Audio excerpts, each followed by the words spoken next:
Unajua Donald Trump amekutana na Netanyahu pale ikulu White House Marekani katika mazungumzo ya muda mfupi yaliyokuwa very productive. Picha linaanza baada ya kukutana tu pale ikulu ya White House. Donald Trump akaona huu ndio wakati wa kuonyesha nguvu yake. Akamwambia Netanyahu apige simu kwanza Qatar kuomba msamaha kwa kuwashambulia kipindi cha nyuma. We had a phone call today just to make it clear. I said to the Prime Minister of Qatar, Israel was targeting terrorists, wasn't targeting Qatar. And of course we regretted the loss of the Qatari citizen, wasn't our target. Lakini kila kitu kwenye siasa kina maana kubwa sana.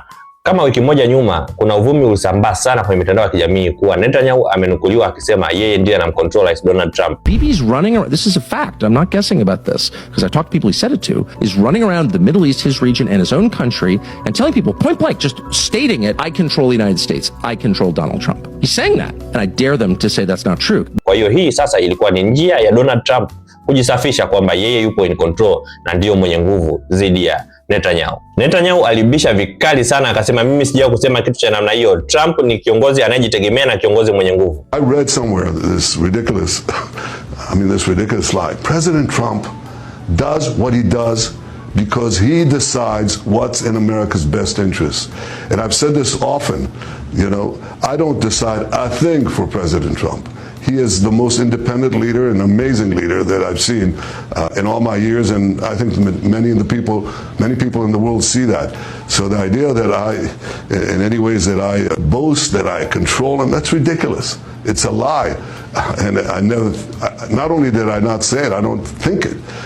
Sasa hii itabaki kwa sisi judge. Wewe unaonaje? Netanyahu ana nguvu na anamcontrol Rais Donald Trump au Trump yupo huru kufanya maamuzi yake?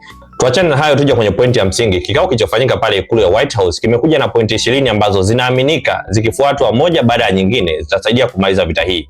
Pointi hizo ni zipi? Zinahusu nini? Wakina nani wamehusika katika kustructure pointi hizo? Hatua za mbele katika kumaliza vita ni zipi? Kama upo interested kutaka kujua uchambuzi wa points hizo na nini kitaendelea pale Middle East, usisahau kunifollow na kulike video hii ili nitakapotoa uchambuzi uwe wa kwanza kuuona. Yes, Wakili Lucas Myula ni kuchambulia kwa kifupi. Mpaka wakati mwingine.